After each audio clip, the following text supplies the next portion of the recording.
अस्सलाम वालेकुम। कशिश TV official में अवां खे भली कार। अॼु जी वीडियो में मां अवां खे सिंधी शायरी जी एप्लीकेशन जे बारे में ॿुधाइण वारो आहियां। हिन एप्लीकेशन में शाह अब्दुल लतीफ़ भिटाई जी शायरी, शेख अयाज़ जी शायरी ऐं उस्ताद बुखारी जी शायरी ऐं ॿिया जेके बि शाइर आहिनि उन्हनि जी शायरी तव्हांखे सिंधी में मिली वेंदी ऐं सिंधी फ़ॉन्ट में मिली वेंदी।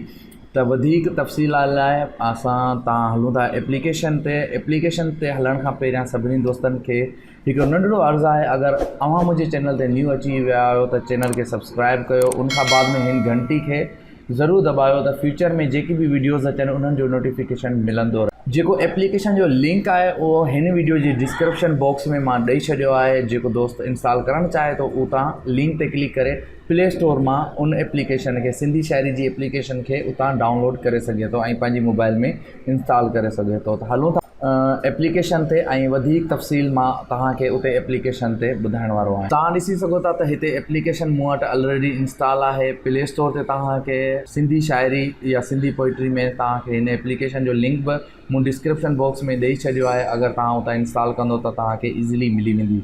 त सभ खां पहिरियां मां एप्लीकेशन खे जीअं ओपन थो कयां त तव्हांजे साम्हूं हिकिड़ो डायलॉग बॉक्स अची वेंदो ऐं उनखां बाद में तव्हां वटि मेन स्क्रीन जेका आहे उहा हिते अची वेंदी।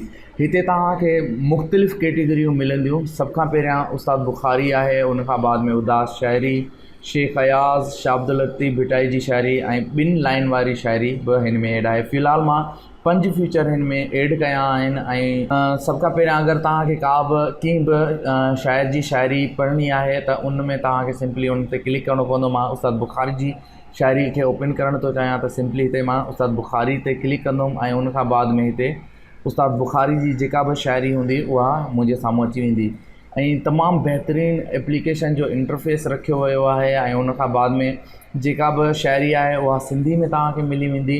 हिते तव्हांखे सिंपल कंहिं बि सोशल मीडिया ते शेयर करण लाइ हेठां बटन वग़ैरह ॾिना विया आहिनि ऐं इन्हनि खे तव्हां यूज़ करे किथे बि पंहिंजे सोशल मीडिया ते हिन पोइट्री खे शेयर करे सघो था।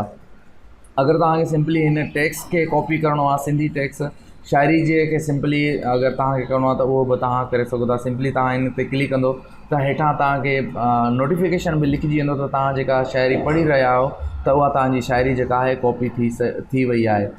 उन खां अलावा अगरि हिन में ॿियो फीचर बि इहो रखियो वियो आहे त जेकॾहिं का बि अहिड़ी ग़लती आहे हिन पोइट्री में त तव्हां एडमिन खे इंफॉर्म करे सघो था ऐं हिन में तव्हां उनखे ॿुधाए सघो था त कहिड़े क़िस्म जी ग़लती हिन शायरी में आहे।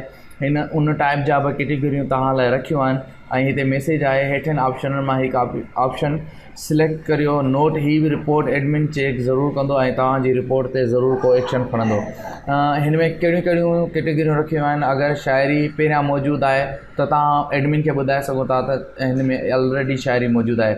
लफ़्ज़नि में ग़लती आहे, अगरि तव्हांखे महसूसु थिए थो त पोइट्री में का ग़लती आहे त तव्हां उहा बि इन हिसाब सां तव्हां इहे जेके बि ऑप्शन ॾिनल आहिनि उन्हनि खां अलावा अगरि का तव्हां लिखणु चाहियो था तफ़सील त उहा बि लिखी सघो था। जीअं मोकिलींदो त तव्हांजो जेको हे आहे रिपोर्ट उते एडमिन खे मिली वेंदी।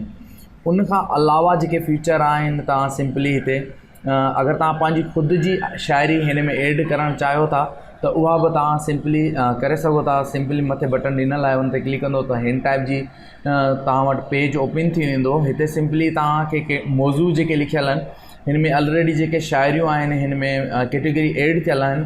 उनमें शाह अब्दुल लतीफ़ जी शायरी, खिल ऐं भोग, अगरि तव्हांखे खिल ऐं भोग जे हिसाब सां या चर्चा अगरि तव्हांखे हिन खे अपलोड करणा आहिनि त उहे बि तव्हां करे सघो। रोमांटिक शायरी आहे, 2 लाइन जी शायरी आहे, ॿुधाए इन में मीन्स कैटेगरी रखियल आहिनि। अगरि तव्हां इन्हनि ते कंहिं बि कैटेगरी ते शायरी अपलोड करणु चाहियो था त करे सघो था। अगरि तव्हां ख़ुदि सां शाह अब्दुल लतीफ़ भिटाई जी शायरी या शेख अयाज़ या उस्ताद बुखारी जी शायरी मां अगरि तव्हां अपलोड करणु चाहियो था पंहिंजे नाले सां त उहो बि तव्हां कैटेगरी खे सिलेक्ट कंदे उनखां बाद में सिंपली हिते तव्हांखे पंहिंजो नालो ॾियणो आहे ऐं हेठि शायरी जेका आहे उहा ॾियण खां बाद में सिंपली पोस्ट कंदो त तव्हांजी शायरी डायरेक्ट एप्लीकेशन ते पोस्ट थी वेंदी। उनखां बाद में कुझु हेठां क़वाइद लिखियल आहिनि। शायरी सिर्फ़ु सिंधी ॿोली में हुजणु घुरिजे, नाले जॻह सिर्फ़ु नालो लिखियो, शायरी जेका पहिरियां मौजूदु आहे उनखे ॿीहर ऐड न करियो, शायरी में गारियूं ऐं नामुनासिब ॻाल्हि न हुजे। त इहे तमामु घणा जेके क़वाइद आहिनि उहे बि हिन में ॾिनल आहिनि। उनखां अलावा तव्हां हिन एप्लीकेशन खे सिंपली ऐप के शेयर भी करे सघो। फेसबुक जो पेज है सिंधी पोइट्री के नाले से हिते फेसबुक पेज के लाइक करियो तव्हां डायरेक्ट असांजे पेज के भी लाइक करे सघो था। फेसबुक ते पेज भी हिन एप्लीकेशन जो आहे तमामु बेहतरीन एप्लीकेशन है। अलावा हिन में तमामु जेकी फीचर आहिनि उहे तमामु बेहतरीन आहिनि ऐं जेका भी शायरी आहे सिंधी टेक्स्ट में आहे। तव्हांखे सिंपली का भी शायरी हिते तव्हां ॾिसी सघो था। तमामु घणियूं शायरियूं अवेलेबल आहिनि। तव्हां हिननि मां का भी शायरी डायरेक्ट पंहिंजे वॉल ते पोस्ट भी करे सघो था, कंहिं दोस्त के शेयर भी करे सघो था। उन खां अलावा हिन में वधीक बहितर मूंखे फीचर इहो लॻो त तव्हां हिन ते तव्हां पंहिंजी भी शायरी ऐड करे सघो था। उमेद आहे अॼु जी वीडियो अव्हांखे पसंदि आई हूंदी।